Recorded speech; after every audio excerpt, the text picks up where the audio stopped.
춥죠? 오늘 좀 추워진 것 같죠? 자, 춥든 말든 이제 공부는 해야 되는 거예요. 자, 보면, 자, 우리가 지난 시간에, 자, 등기 절차로 들어왔습니다. 자, 등기라고 하는 것은 시작이 되려면 당사자가 등기를 신청하거나 관공서의 촉탁에 의해서 이제 등기가 시작이 되는 거죠. 그래서 원칙은 당사자가 신청하는 건데 관공서가 촉탁하는 경우도 있다고 했습니다. 촉탁이라는 뜻이 무슨 뜻이에요? 촉탁. 관공서가 다른 관공서에게 등기를 해달라라고 부탁하는 것을 촉탁이라고 했죠. 자, 그런데 이제 이 원칙은 신청주의라고 했습니다. 그래서 누가 등기를 신청할 수 있느냐, 등기시장 적격 또는 누가 등기부상에 명의를 가질 수 있느냐, 명의인이 될 수 있느냐를 봤습니다. 그래서 자, 자연인과 법인이 부동산 수요자가 될 수 있다고 했죠. 사람이기만 하면 누구나 부동산 수요자가 될 수 있습니다. 자, 그런데 태아는 뱃속에 있는 태아는 등기 명의인 적격이 있어요, 없어요? 없더라고 했죠. 왜? 태아는 사람이 아니라 물건이니까. 그죠? 학교는 부동산 수요자가 될 수 있어요, 없어요? 학교도 안 된다 했죠. 그 다음에 원주시 부동산 수요자가 돼야 안 돼요? 예? 되는 거죠. 근데 문막업, 업은 안 되는 거죠. 개운동, 안 되는 거죠. 그래서 시도나 시군, 구까지는 되지만 읍면동리로는 안 된다고 했습니다. 자, 그러면 이 등기 명의 적격을 가는 자 명의로 등기를 신청을 하는데 등기는 등기 권리자와 등기 의무자가 등기를 공동 신청한다 했죠. 그래서 권리자와 의무자, 자, 등기 권리자와 등기 의무자가 등기를 공동 신청하는데 등기를 공동 신청하는 이유는 만약에 혼자 신청하게 되면 자기한테 유리하게 엉터리로 등기할 수 있으니까 같이 하게 함으로써 등기가 엉터리가 아니라 제대로 되도록 하기 위해서 이걸 우리가 뭐라고 그래요? 등기의 진정성 확보를 위해서 등기는 공동신청하는 거죠. 자, 그런데 예외적으로 공동신청의 원칙이지만 예외적으로 이 등기 권리자가 등기를 단독 신청하는 경우도 있다는 겁니다. 그래서 예컨대 이제 판결을 받으면 판결이 안 등기는 승소한 등기 권리자나 승소한 등기 의무자만으로 신청할 수가 있다. 이렇게 했죠. 그래서 판결을 받으면 엉터리가 될 가능성이 없는 거니까 배제가 되는 거니까 판결을 받으면 등기를 단독 신청한다 했죠. 자, 판결에는 이행 판결과 확인 판결과 형성 판결이 있는데 자, 우리 등기를 단독 신청할 수 있는 판결은 무슨 판결이에요? 이행 판결이라고 했죠. 이행 판결이라고 하는 것은 판결서안에 어떤 내용이 적혀 있는 거예요? 이행하라는 내용이 적혀 있는 거죠. 그래서 그런 이행 판결을 받으면 등기를 단독 신청한다 했습니다.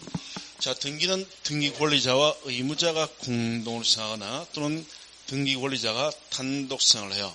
그래서 지금 자, 등기를 신청할 수 있는 사람이 누구냐 보면 권리자와 의무자가 또는 등기 권리자가 혼자서 등기 신청할 수 있습니다. 자, 그런데 권리자, 의무자 또는 등기 권리자 말고도 이제 등기를 신청할 수 있는 사람이 3명 있는데 첫 번째가 우리 164페이지를 보면 자, 포괄 승계인한 신청이 나와요.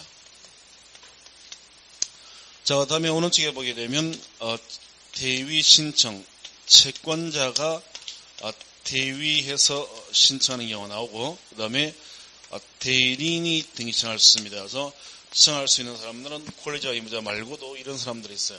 그러면 자, 우리가 민법에서 포괄 승계라고 하는 거 들어봤어요? 네? 포괄 승계, 특정 승계 이런 말 안 들어봤어요? 알겠습니다. 그러면 자, 일단 포괄 승계라고 하는 것은 하나의 원인에 의해서 여러 개의 권리를 넘겨받는 것을 포괄 승계라고 하는데 이 대표적인 경우가 바로 상속이 되는 거예요. 상속.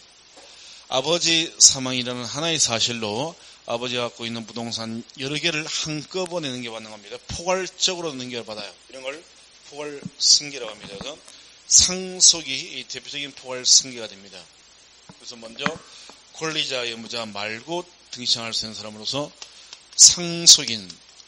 자, 포괄 승계는 상속을 생각하면 되는 거니까 포괄승계인 이러면 상속인에 의한 등기청을 말하는 거예요.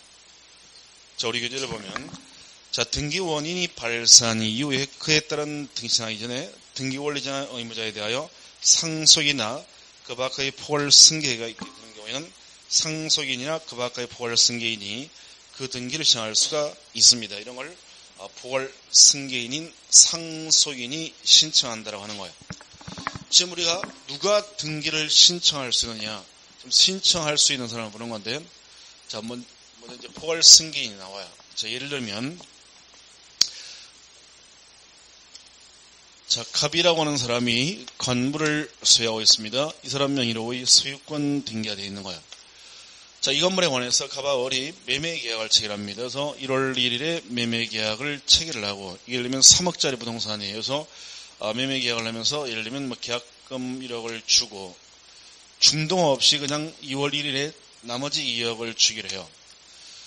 자, 그리고 이제 을의 시간이 되는 때가 2월 6일이라고 하니까 2월 6일 만나서 을에게 소유권을 넘겨주기로 하는 겁니다. 그래서 갑이 매도인, 을이 매수인이에요. 그래서 이제 매매 계약을 체결했습니다. 자, 계약을 하고 1억을 줬어요. 그리고 2월 1일이 되자 매수인이 2억을 잔금을 줬습니다. 그래서 이제 2월 6일 만나가지고, 을의 시간이 되는 때가 2월 6일이니까 2월 6일 만나서 예를 들면 뭐 권리증을 넘겨서 직접 을 앞으로 등기로 하기로, 등기소 앞에서 2월 6일 만나기로 한 거예요. 그런데 갑이 돈 다 받은 이후에 2월 3일에 갑이 교통사고로 사망을 하게 됩니다. 자, 그러면 갑에게는 예를 들면 병이라고 하는 상속인이 있습니다. 그럼 이제 아버지가 사망을 하게 되면 이제 상속이 이루어집니다. 상속은 아버지의 사망이라는 하나의 원인에 의해서 아버지가 갖고 있던 여러 개의 권리와 의무를 전부 다 넘겨받는 겁니다. 포괄적으로 싹 넘겨받는 거예요. 이런 걸 포괄승계라고 합니다. 그러니까 넘겨받는 것에서 승계한다라고 하는데, 특정 포괄승계하고 대비되는 말로서 특정승계라는 게 있는데, 특정승계는 하나의 원인에 의해서 하나의 이 부동산을 넘겨받는 것을 특정승계라고 하고, 하나의 원인에 의해서 여러 개를 넘겨받는 걸 포괄승계라고 하는 거예요. 그러면 이 두 개를 일단 구분해 보겠습니다. 매매는 특정승계, 포괄승계예요. 특정이죠. 부동산 하나 파는 걸로 매매 계약을 하고 그 매매 하나를 통해서 하나의 물건이 넘어오는 거예요. 자, 예를 들면 부동산을 증여했으면 증여. 특정승계, 포괄승계예요. 왜 갑자기 바뀌었어요? 포괄로. 증여도 하나의 증여 계약에 의해서 하나의 물건을 넘겨주는 겁니다. 그래서 일반적으로 특정승계, 물론 포괄승계도 있습니다. 하나의 원인에 의해서 여러 개를 넘겨주면 포괄증이라고 하는 것도 있는데, 어쨌든 보통 일반적으로 증여는 하나의 원인이 하나를 넘겨주는 거면서 특정승계여서, 포괄승계는 일단 상속만 기억을 하면 돼요. 딱 세 개가 있는데 지금은 상속만 포괄승계다 이렇게 합니다. 그러면 아버지가 사망을 하면 상속이 이루어지는데, 상속은 아버지가 갖고 있는 권리만 넘겨받는 거예요? 의무도 다 넘겨받아야 되는 거예요? 권리 의무를 전부 다 넘겨받는 거죠? 권리 의무를 다 넘겨받아요. 그럼 일단 아버지가 사망하면 상속이 이루어졌으니까 아버지가 갖고 있던 소유권이라고 하는 권리를 일단 먼저 넘겨받아요. 넘겨받았으니까, 자, 권리를 넘겨받았으니까 그 부동산에 관한 권리를 장례식한 다음에 아들 앞으로 소유권 이전을 하게 될 거예요. 자, 언제부터 아들이 주인 된다고요? 1월 1일, 2월 3일 아버지가 사망한 날이에요? 아니면 3월 1일 아들 앞으로 등기한 날이에요? 사망한 날이죠. 사망한 날에 이미 소유권은 취득을 하지만 처분을 하려면 등기를 해야 되는 거니까 상속된다는 겁니다. 그래서 상속 등기를 해요. 그 다음에 이제 권리를 넘겨받았으면 그 다음에 의무도 상속을 받습니다. 지금 아버지는 돈을 다 받았으니까 이 사람한테 등기를 넘겨줘야 될 의무가 있습니다. 의무도 상속을 받아요. 그럼 이제 권리에 대해서 소유권 가져왔으니까 의무를 이행을 해줍니다. 이제 이 부동산에 대해서 아들로부터 이 사람 앞으로 소유권 이전 행위를 해주게 될 거예요. 자, 이렇게 먼저 권리를 넘겨받은 다음에 의무를 이행하는 겁니다. 그런데 자, 아버지가 사망을 해서 상속을 원인으로 아들 앞으로 소유권 이전 등기를 하게 되면 일단 상속세가 나와요. 그죠? 그리고 자기 명의로 등기한 다음에 을에게 등기를 넘기게 되면 또 세금이 나와요. 뭐가요? 양도소득세가 나오는 겁니다. 이렇게 나와요. 만약 아버지가 사망하지 않고 직접 등기를 넘겼다면 세금을 뭐만 내는 거예요? 요만 낼 건데 아버지가 며칠 상간으로 사망해버리니까 상속세가 플러스 되는 거예요. 자, 이런 것은 상속인 입장에서 보게 되면 백해무익한 거죠. 그죠? 이건 이렇게 상속되다가 또 넘겨주는 건데 양도소득세가 내게 되면 이건 상속 입장에서 굉장히 불리한 거예요. 굉장히 불리한 겁니다. 자, 그래서 그렇기 때문에 이런 경우에는 이 상속인 이 병을 구제해주기 위해서 어떻게 하냐면 이런 경우에는 아버지가 이미 매매를 한 거니까 이럴 때는 굳이 상속 등기할 필요 없이 이 상속 등기를 안 하면 상속세가 안 나와요. 필요 없이 이 등기를 아버지 명의에서부터 상대방 앞으로 직접 아들이 넘길 수가 있다는 거예요. 이런 걸 뭐라고 하냐면 이 사람이 상속인이잖아요. 이 사람이 상속이 바로 포괄 승계가 되는 겁니다. 그래서 원래 이 사람 앞으로 이 등기는 이 사람이 이 등기 권리자가 되고 이 매도인이 등기 의무자가 되어서 이 등기를 공동성이 되는데 등기 의무자가 사망하고 없더라면 이런 경우에는 상속인이 아버지 명의에서부터 다이렉트로 직접 등기를 넘길 수가 있다는 거예요. 자, 이런 걸 상속인도 시청할 수 있다라고 해서 상속인이 한 등기시청 또는 포괄 승계인이 해서 등기시청하는 경우다 이렇게 얘기하는 거예요. 그래서 권리자 의무자 말고도 이렇게 포괄 승계인 즉 상속인이 등기를 할 수도 있다는 거예요. 그러면 이런 경우 만약에 보세요. 자, 이런 경우 이럴 수도 있죠. 그러면 이 3억은 이런 경우 무슨 소리를 하는 거냐? 아들이 상속세를 내고 양도소득세를 낸다 하더라도 돈 3억은 누가 받아가요? 아버지 사망했으니까 누가 가져요?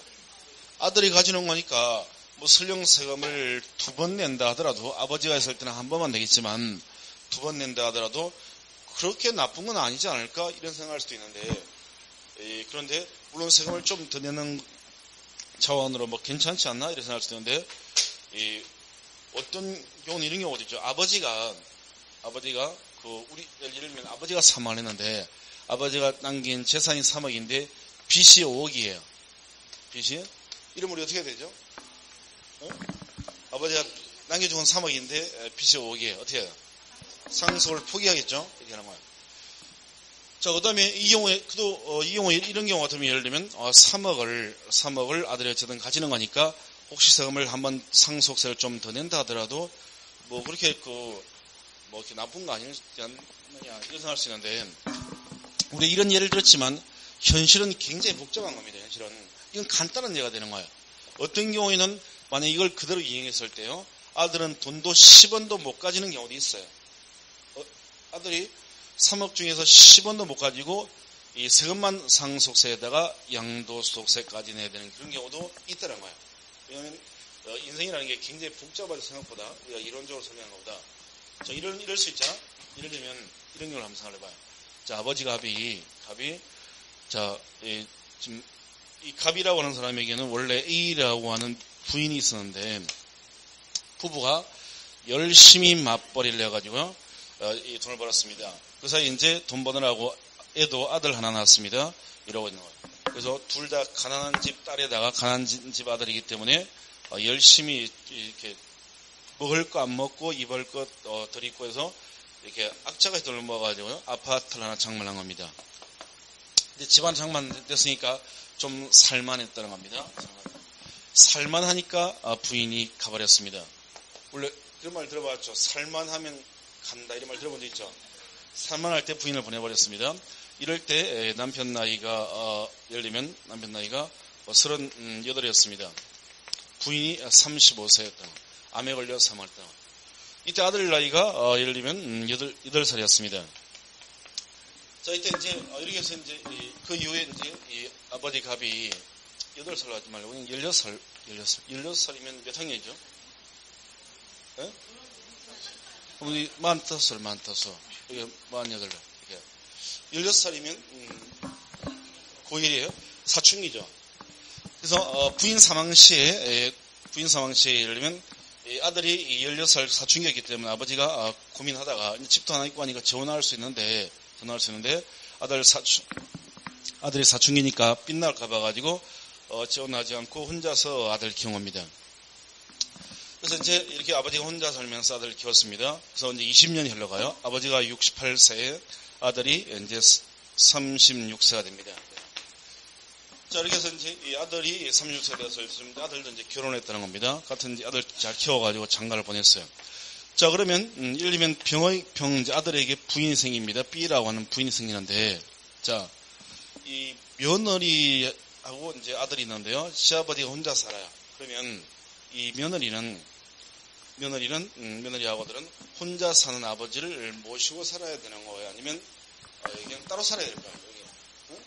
며느리 입장에서 보게 되면 혼자 된 시아버지를 모시고 사는 게 편해요? 혼자 된 시어머니를 모시고 사는 게 편해요? 네? 제일 편한 것 같은 거 일반 시아버지하고 시부모가 다 있는 경우 모시고 사는 경우, 두 번째 시아버지를 모시고 사는 경우, 세 번째 시어머니만 살아있기 때문에 이분만 모시고 사는 경우. 며느리 입장에서 어떤 경우가 제일 편해요? 시어머니만 있는 경우? 시아버지하고 시어머니 같이 있는 경우가 낫잖아요? 이런 경우가 제일 낫죠. 근데 만약에 이렇게 둘 중에 한 명만 모셔야 된다면 어떤 경우가 편해요? 시어머니를 모시는 게 편하죠. 왜요? 같은 이자니까 편하기도 하고. 왜냐면 이제 남자 같은 경우 아무리 시아버지라더라 여름 같은 경우에 아파트 살아도 여자들도 편하게 짧은 반바지 입고 막 이렇게 써야 되는데 시아버지가 있으면 옷 입는 거라든지 하다못해 샤워하는 것부터 해서 신경이 굉장히 써요. 그죠? 그러니까 최악의 수가 시아버지만 있는 경우죠. 그러니까 어쨌든 지금 그 차이라는 겁니다. 그래서 이 맞벌이하고 하니까 시아버지 이런 걸 아니까 그냥 이 둘이 분갈시켜가지고 따로 살고 있습니다. 그래서 이제 시아버지 혼자 살아요.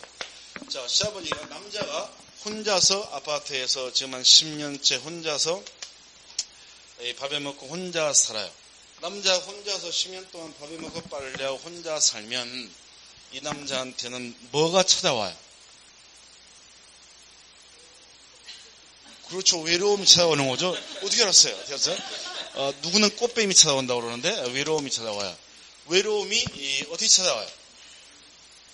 그렇습니다. 외로움이 파도 치듯이 몰려온다는 거예요. 그래서 추운 겨울은 점점 힘듭니다. 그래서 아버지가 이런 상태로 살게 되면 이 아버지는 이 우울증이나 이런 것에 걸리게 됩니다. 그래서 이럴 때는 사람들하고 어울려야 돼요. 그래서 아버지가 예를 들면 동네에 있는 어떤 찻집에 가가지고 쌍화차도 마시고 뭐 이렇게 사람들하고 어울려요. 그러다 보니까 쌍화차 찻집에 가서 시녀를 만나게 됩니다. 시녀 아들 36세, 시녀 35세. 그래서 찻집에서 알게 되는 거예요. 그래서 여자는 원래 뭐 사귈 의도 아니었는데 커피를 먹고 이렇게 쌍화차 먹다 보니까 아주 외로운 처지에 있는 부모 없이 혼자 산 고아인 시녀를 알게 됩니다. 잘해주고 하니까 서로 정이 들어가가지고 우리 같이 살자 이렇게 된 거예요. 아버지 68세, 시녀 35세, 아들 36세라는 거예요. 되겠습니다. 같이 살기로? 같이 살 수도 있죠.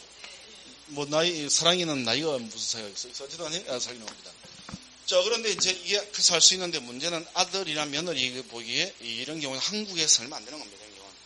그죠? 한국에 살면 안 되고 외국에 나가줘야 되는 거예요. 그래서 이제 아들 며느리 보기 그러니까 외국을 나가려고 합니다. 그래서 외국 나가려고 아파트를 파는 거예요. 그래서 3억 입금이 되자 이 돈을 시인장에게 주면서 너 나가가지고 우리가 필리핀 가서 먹고 살게 집도 하나 마련하고 뭐 조그만 가게라도 하나 알아봐라 이렇게 먼저 내보내고 이 다 처리해주고 나가려고 했는데 자 2월 1일 돈을 받자 C에게 돈 줘가지고요 2월 2일에 C가 필리핀으로 나가고 2월 3일에 갑이 교통사고로 사망한 겁니다. 이렇게 되면 아들은 이런 경우라면 아들은 10원짜리는 못 받고 세금만 2번 내잖아요. 근데 이런 경우도 있죠. 이런 경우도 있더라고요. 그러니까 생각보다 상상이 굉장히 복잡해요. 그러니까 이런 경우가 같으면 더 차의 경우인데 돈은 C가 다 가져가고 C가 나중에 갑 사망하면 당신 아버지 돈입니다. 돌려드리겠습니다. 주겠어요? 안 주겠어요? 줄 리가 없다는 겁니다. 그러니까 이런 다양한 경우가 있다는 겁니다. 그래서 이런 경우든 저런 경우든 병한테는 별로 좋은 게 아니라는 거예요. 이럴 때는. 그래서 최대한 병의 편의를 봐주는 차원에서 세금 한번 안 내릴 수 있게 이렇게 인정을 해주는 거예요. 그래서 아버지, 이런 경우는 아버지 사망하면 상속인 명의로 등기를 가져오는 게 아니라 아버지 명의, 이 핵심은 뭐냐면 등기가 이렇게 와서 가는 게 아니라 아버지 명의에서부터 다이렉트로 직접 매수인에게 등기되는 겁니다. 이런 등기를 요 사람이 아니라 요 사람이 상속인이 시작한다는 거죠. 이렇게 상속인 혹은 승계인이 등기할 수도 있다는 거예요. 자, 더 중요한 것은 채권자 대시정입니다. 가로 1번. 자, 채권자는 민법 404조에 따라서 채무자를 대위하여 등기할 수가 있다는 겁니다.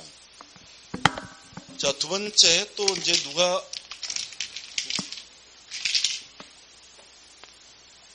또 신청할 수 있느냐? 등기는 등기 권리자와 등기 의무자가 공동하거나 등기 권리자가 단독 신청하는데 이 사람들이 아닌 사람으로서 포괄 승계인이 등기 신청할 수도 있고요. 채권자가 대위할 수도 있다는 거예요. 자, 그러면 자, 채권자가 대위해서 등기 신청하는 경우가 나오는데 자, 채권자의 반대말이 뭐죠? 채무자가 돼, 채무자.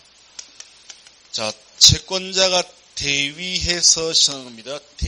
대위라는 것은 대신한다는 뜻이에요. 그래서 그러면 채권자 대신은 채권자가 채무자를 대신해서 채무자 명의의 등기를 채권자가 신청하는 것을 채권자 대신이라는 겁니다.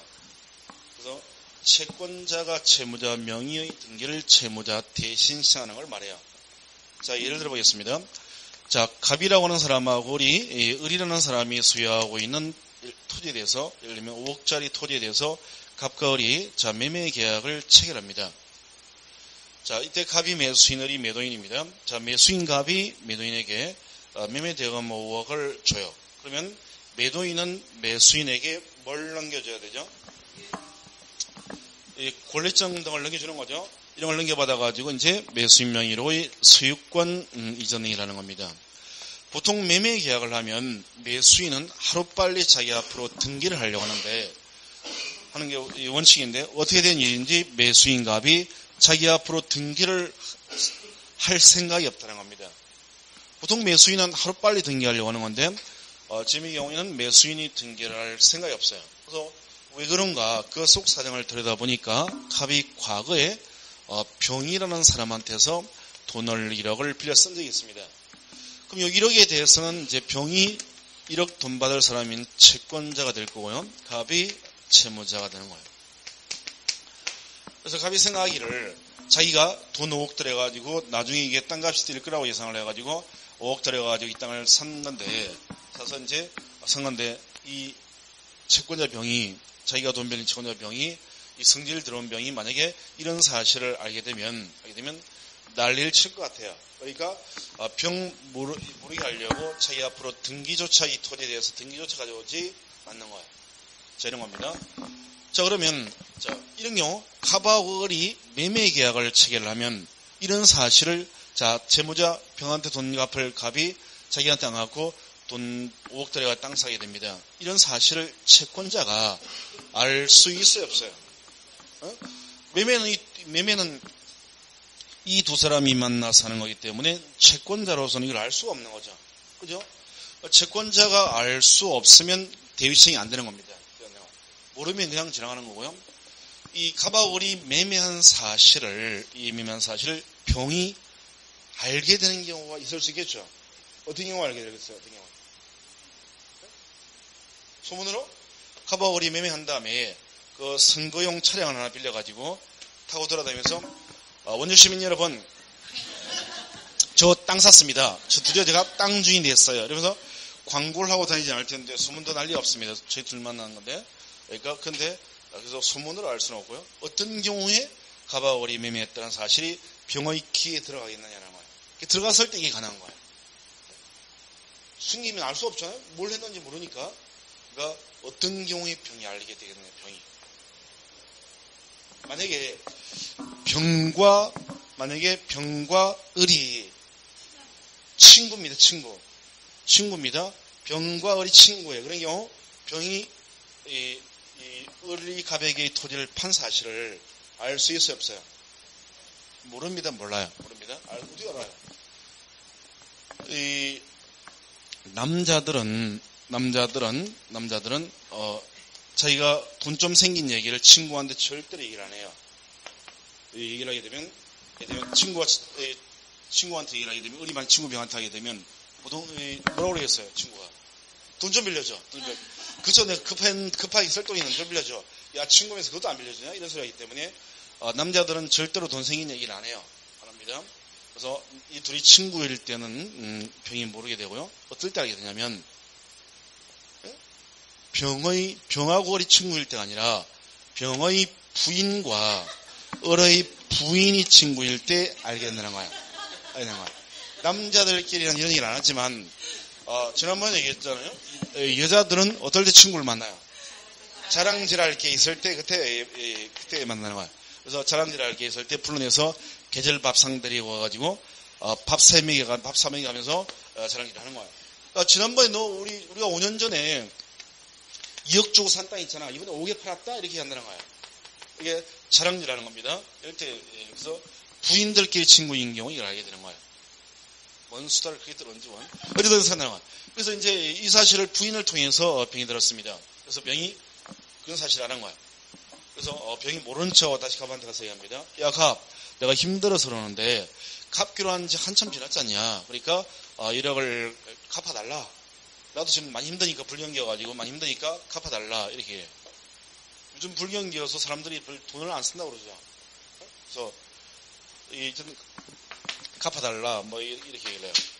근데 이 갑이 뭐라고 하냐면, 야, 있으면 네 돈부터 제일 먼저 갚아서 내가 돈이 없는 걸 어떡하냐. 돈이 있었으면, 다른 것보다 네 돈을 최우선적으로 갚았을 거야. 그런데 지금 돈이 없어, 내가 그래. 이런 얘기를 해요.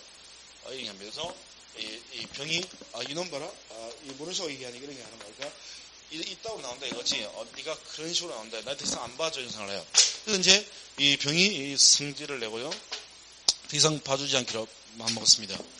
자, 그러면 이제, 이 갑이 차발적으로 스스로 돈을 안 갚는다면 강제로 돈을 받아야 되는데요. 강제로 돈을 받는 방법은 어떤 방법이 있냐면 갑의 재산에다가 경매를 해가지고 그 경매대 가면서 돈을 받으면 되는 거예요. 그래서 이제 갑의 부동산에다가 경매를 할 건데 병이 이 토지, 지금 등기가 을 앞으로 되어 있는 상태에서 갑 앞으로 안 가져왔습니다. 이 상태에서 지금 이 병이 이 토지를 경매할 수가 있어요, 없어요? 안 되는 거죠? 지금 땅 주인이 누구죠? 우리죠. 언제부터 우리는 소유자가 된다고요? 갑이 언제부터 주인이 된다고요? 등기를 해야 된다 했죠. 그러니까 등기를 안 했으니까 여전히 소유자는 을인 거예요, 을. 그러니까 을의 부동산에다가 갑한테 받을 것 있는 돈 가지고선 경매를 못 하는 거예요. 그럼 경매를 하려면 이 토지를 경매하려면 이 토지를 갑의 것으로 만들어 놔야지만 경매가 가능한 거죠. 갑의 것이 된다는 얘기는 갑 앞으로 등기를 해야 된다는 거죠. 등기를 해야 갑이 주인 되는 겁니다. 그래야 이 토지에 대해서 경매가 가능한 거예요. 그래서 이런 경우에는 원래 요 등기를 할 때 을로부터 갑 앞으로의 소유권 이전 등기를 할 때는 갑과 을 중에서 누가 등기 권리자가 되는 거예요. 자, 등기 권리자가 누구죠? 등기 권리자? 아니 물론 갑이 등기 권리자라는 사람이 어떤 사람이 등기 권리자예요? 그 등기가 등기부에 기록이 되면 등기부상에서 권리나 기타 이익을 취득하게 되는 사람을 등기 권리자, 권리나 기타 이익을 상실하게 되는 사람을 등기 의무자다 이렇게 했잖아요. 그러니까 요 등기가 되면 을은 권리인 소유권을 잃어버리는 거죠. 그러니까 을이 등기 의무자, 이 등기가 되면 갑은 소유권을 취득해야 되는 거니까 갑이 등기 권리자가 되어서 이 등기를 공동 신청해야 되는 거예요. 원래는 이렇게 되는 겁니다. 이렇게 하면 이제 이렇게 되는 건데 갑이 병 모르게 하느라고 이 등기를 지금 하지 않고 있다는 거예요. 이럴 때는 을과 갑의 채권자 병이 갑을 대신해서 대위해서 공동으로 채무자 명의 등기를 채권자가 채무자를 대위해서 공동으로 대의해서 이등기 청할 수가 있다는 거예요. 이런 걸 채권자 대의청이라는 겁니다. 그래서 채권자가 채무자 명의의 등기를 채무자를 대신해 시작하는 겁니다. 그런 게 채권자 지정이에요. 요 사례만 그런 게 아니라 채권자이기만 하면, 요 사례가 아니어도요, 채권자이기만 하면 채무자 명의 등기를 다 대신할 수가 있다는 겁니다. 그래서 채권자는 채무자 명의 등기를 대신할 수가 있는 거예요. 자, 그러면 지금 그 밑에 그 대위 등기 기재례가 하나 나와 있는데, 보니까 지금 갑구가 하나 나와 있습니다. 수익권에 관한 등기가 나와 있는데요. 이렇게 대위 신청을 하면, 이제 대위 신청을 하게 되면 등기부의 등기가 이루어지는데, 지금 보니까 순위번호 1번에, 자, 순위번호 1 이렇게 붙어 있습니다. 순위번호가 이렇게 붙는 등기를 우리는 무슨 등기라고 그래요? 네? 순위번호가 1, 2, 3 이렇게 붙는 등기를 무슨 등기라고 그래요? 벌써 이제 세 번째 들어오니까 첫 주에 했던 걸 드디어 까먹었습니다. 순위번호가 1, 2, 3 이렇게 붙는 것을 주등기 이렇게 했죠? 주등기 아니에요. 그래서 지금 순위번호 1번 주등기로 되어 있습니다. 자, 소유권에 대해서 처음으로 하는 등기를 뭐라고 그래요? 소유권 보존 등기라고 했죠. 그래서 이제 요 예는 제가 설명한 예는 소유권 이전 등기를 예를 들어 설명했지만, 지금 교재는 소유권 보존 등기라는 경우가 나와 있습니다. 그래서 소유권 보존 보니까 2003년 3월 5일 접수번호 3005 이렇게 되어 있게 되고요. 소유자 임강호, 그러니까 이 부동산 소유자가 임강호라는 사람입니다. 주민번호하고 주소가 나와요. 그런데 이걸 본인이 등기한 게 아니라 딴 사람이 대위했다는 거죠. 채권자가 대위했다는 얘기입니다. 그래서 대위한 채권자는 변상준, 그 다음에 이 사람의 주소가 나고요. 이 사람이 대위를 한 원인은 2001년도 1월 5일 임강호 이 사람하고 이 부동산에 대해서 매매를 해가지고요. 소유권을 넘겨달라고 요구할 수 있는 총권, 채권을 가지고 있는 겁니다. 그래서 이런 권리를 변상준이가 가지기 때문에 임강호 앞으로의 보존등기를 대신해 시작합니다. 그래서 채권자이기 때문에 채무자의 명의 등기를 대신한 겁니다. 그러니까 이건 이런 뜻이에요. 요 예랑은 안 맞는 건데, 그럼 요 예에 해당되는 걸 보면 이런 뜻이 있는 거죠. 갑이라고 하는 사람이 건물을 하나, 1월 1일에 건물을 하나 신축을 하게 됩니다. 자, 건물을 신축을 했다면 갑은 최초의 등기인 소유권에 대해서 최초의 등기인 보존 등기를 갑이 해야 되는 겁니다. 자, 1월 1일 건물 신축됩니다. 2월 1일 소유권 보증이래요. 자, 언제부터 갑이 건물 주인 될까요? 2월 1일. 원래 우리는 등기의 주인이라고 했죠.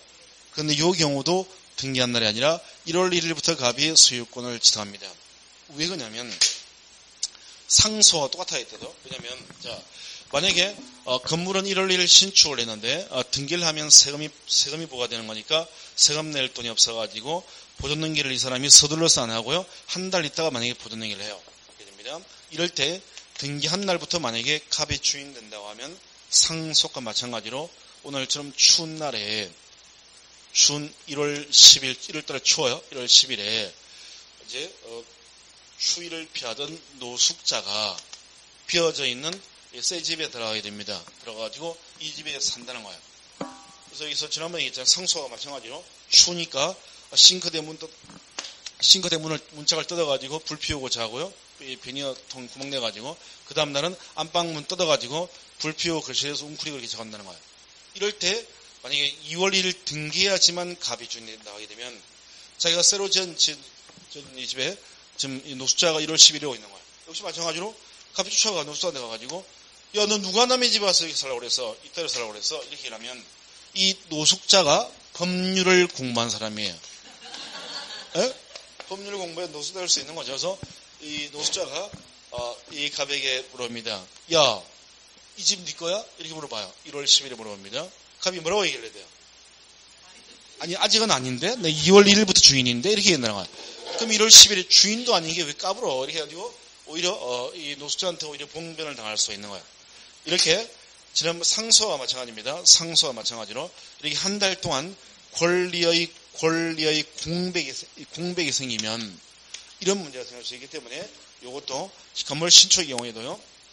이런 경우에도 신축한 날에 바로 소유권을 지정합니다. 상소와 마찬가지로 권리의 공백이 생겨서 문제가 될 수 있는 경우에는 굳이 등기한 날이 아니라 다른 날에 소유권을 지정하는 거예요.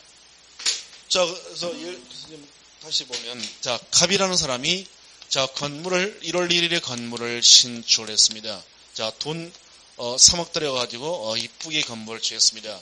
건물 신축 이후에 최초에 생긴 소유권, 보존 등기를 해야 되는 건데, 자, 갑은 신축한 날에 소유권을 취득합니다. 등기한 날이 아니라. 그러니까, 갑은 서둘러서 보존 등기를 안 한다는 겁니다. 왜? 보존 등기를 안 해도 이미 주인이에요. 신축했으면 갑이 주인입니다. 등기하지 않아도. 그래서 등기를 서둘러서 안 하고 있다. 이걸 안 하고 있는 거예요. 자, 마찬가지로, 갑에게는 을이라고 하는, 채권자가 있는데, 이 채권자 을이 갑에게 돈을 1억을 빌려준 적이 있는데, 갑이 맨날 죽는 소리 하면서, 돈 없다고 맨날 죽는 소리 하고 살았다는 거예요. 그런데, 소문 들어보니까, 갑이 땅 사가지고 집을 아주 이쁘게 지어가지고, 외곽에 잘 먹어 잘 산다는 거예요. 그래서, 을이 찾아가 보니까 정말 집을 이쁘게 지어 살고 있는 거예요. 겁니다. 그래서 우리 갑한테 가가지고, 야, 갑, 이제 너 살만한 모양인데 내 돈 1억을 갚아라. 이렇게 얘기를 해요. 채권자가요. 이렇게 했습니다. 그랬더니, 갑이 뭐라고 하냐면, 갑의 태도는 이렇게 나온 거죠. 어떻게 알았어요? 그래서, BJR, 배째라로 나오는 배째라. 이렇게 나온 거예요. 그래서 이제 이렇게, 이런 식으로 나오게 됩니다. 그러면, 아까도 했죠. 채권자는 돈을 받는 방법은 채무자 부동산에다가 경매를 해가지고 돈을 받으면 되는 거예요. 그죠? 그래서 이런 게 어떻고 지금 요 사례는 그게 아니라 지금 이게 등기는 안 해도 갑이 소유자라고 했습니다. 이 상태에서 지금 요 교재를 예를 들면 자, 이 상태에서 이 건물에 관해서 갑과 을이 매매 계약을 체결합니다. 매수인이 돈을 내려면 돈을 줬습니다. 그럼 이제 매도인은 자기 앞으로 소유권 보여등기를 한 다음에 한 다음에 을에게 소유권 이전 등기를 해줘야 되는 거예요. 그런데 매수인이 돈 다 줬는데 돈 받고 제가 보존 등기에서 등기했다고 해놓고 보존 등기를 안 해요. 안 하니까 을 앞으로 등기를 가져올 수도 없는 거예요. 이럴 때 을은 매매를 했기 때문에 갑한테 소유권 이전 등기에 협조해달라고 요구할 수 있는 청구권인 채권을 가지는 거야. 그러니까 이 채권자, 이 사람이 넘겨줘야 될 의무가 있는 건 채무된 겁니다. 그러니까 이럴 때는 채권자가 보존등기를 안 하면 이 을이 이 채무자 명의의 보존 등기를 대위에 수정한 다음에 이 등기가 끝나면 그 다음에 자기 앞으로 이전 등기를 하려고 지금 이 사례는 채무자 명의의 보존 등기를 대위한 거야. 그래서 다시 보면 그러니까 소유자가 임강호인데 임강호라는 사람이 건물을 신축한 다음에 보존등기를 안 하니까 이걸 누가 대위했다고요? 변상준이가 대위해서 보존등기를 합니다. 그 왜 변상준이 을이 변상준인 거야. 그러니까 을이 왜 했느냐? 이렇게 해놓고 넘겨받으려고 이렇게 대위해서 등기한 겁니다. 그러니까 하여튼 이 하나가 아니라 하여튼 채권자이기만 하면 채권을 가지기만 하면 채무자라는 사람 명의의 등기를 대신할 수가 있다는 거예요. 자, 그러면 등기 권리자와 등기 의무자가 등기를 공동시하는 것이 원칙인데 권리자와 의무자 아닌 사람으로서 상속인이 신청할 수도 있고요. 채권자도 등기 신청할 수 있고 또 하나는 대리인이 등기 신청할 수도 있는 거예요. 자, 민법에서 우리가 대리라는 걸 들어봤어요? 5천만 단위네. 대리 끝났어요?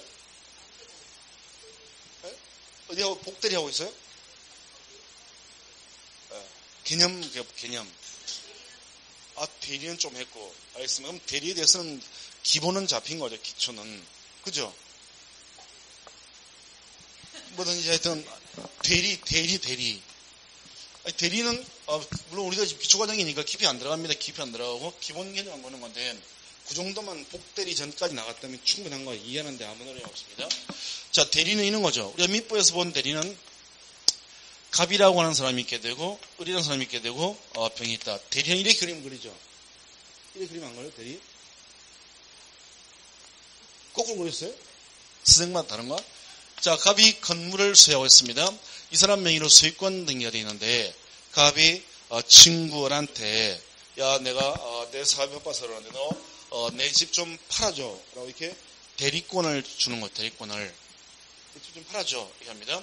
그래서 이제 우리 갑의 친구, 우리 갑의 대리인이 되나 대리인 돼가지고 이걸 이제 이 건물을 매수인 병하고 이걸 대리인하고 매수인 병이 이 건물에 관해서 매매 계약을 체결하는 거죠.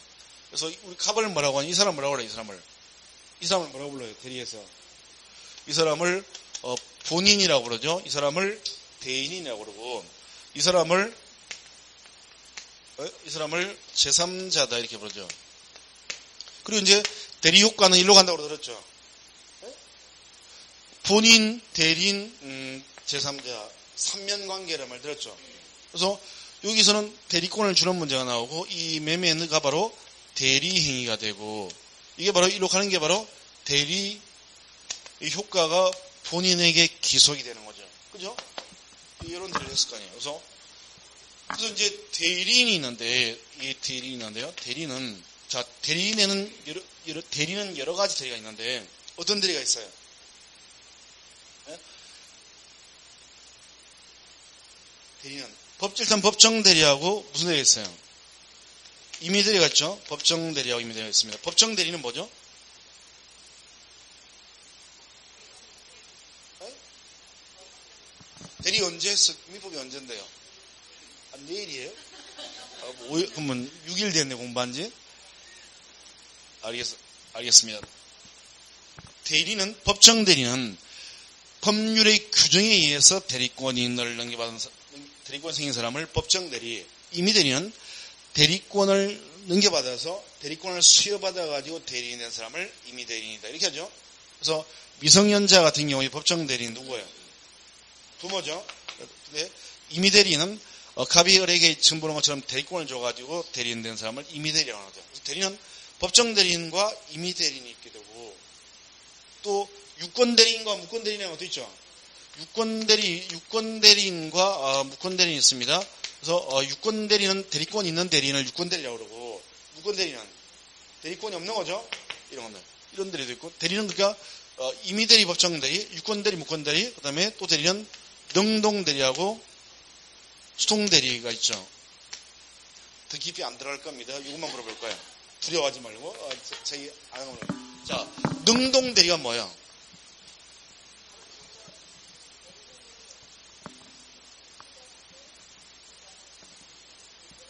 수동 대리는 수동은 전달하는 거야. 또 능동 대리 어떻게 달라요?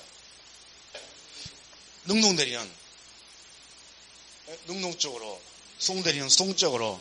그러니까 자 대리는 크게 유권 대리, 무권 대리, 능동 대리, 수동 대리, 법정 대리, 임의 대리 나오죠. 능동 대리는 의사 표시를 상대방한테 하는 대리를 능동 대리, 상대방의 의사 표시를 받는 대리를 수동 대리 이렇게 하죠.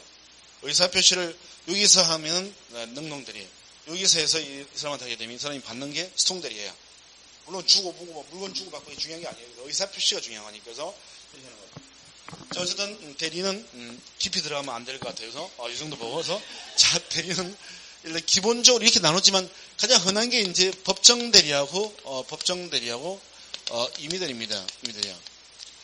그럼 등기도 마찬가지입니다. 자 보세요. 갑이라는 사람의 건물이 있는데 갑명의로 소유권 등기되어 있는데요. 갑의 건물에 관해서 매매 계약을 체결하고 매수인이 돈을 주고 매도인으로부터 매수인 앞으로 소유권 이전이 나는데 요 등기할 때는 등기 권리 등기의 뭐냐? 등기 권리자의 뭐냐? 을이 등기 권리자, 갑이 등기 의무자가 되어서 이 등기를 공동 신청합니다. 등기는 이게 원칙이에요. 그런데 만약에 자 매도인이나 매수인이 미성년자예요. 그래서 예를 들면 매도인이 미성년자다. 할아버지가 손자를 이뻐해가지고 이렇게 예를 들면 부동산 손자 앞에 둔 겁니다. 그리고 할아버지 사망하고 중이 된 거예요.